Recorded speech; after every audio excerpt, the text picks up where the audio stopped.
July 28th Daily Devotional from the Heart by Ellen G. White. Death of the Firstborn. And all the firstborn in the land of Egypt shall die, from the firstborn of Pharaoh who sits on his throne, even to the firstborn of the female servant who is behind the handmill, and all the firstborn of the animals. Exodus chapter 11, verse 5. Please read Exodus chapter 11. As Moses had witnessed the wonderful works of God, his faith had been strengthened and his confidence established.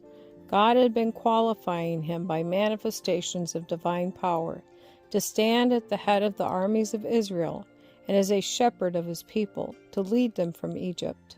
He was elevated above fear by his firm trust in God.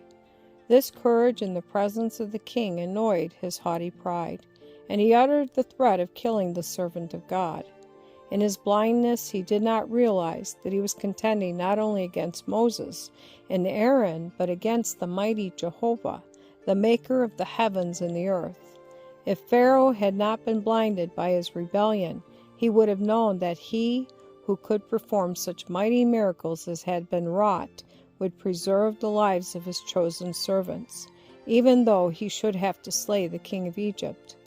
Moses had obtained the favor of the people. He was regarded as a wonderful personage, and the king would not dare to harm him.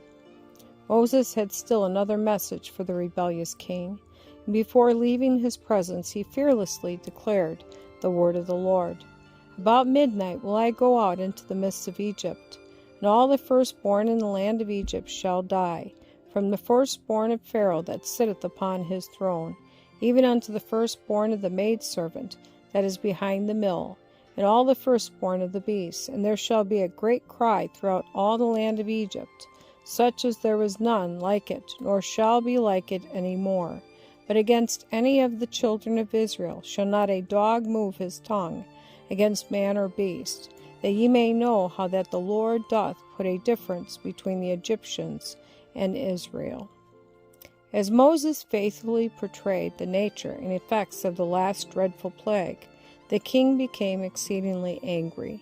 He was enraged because he could not intimidate Moses and make him tremble before the royal authority.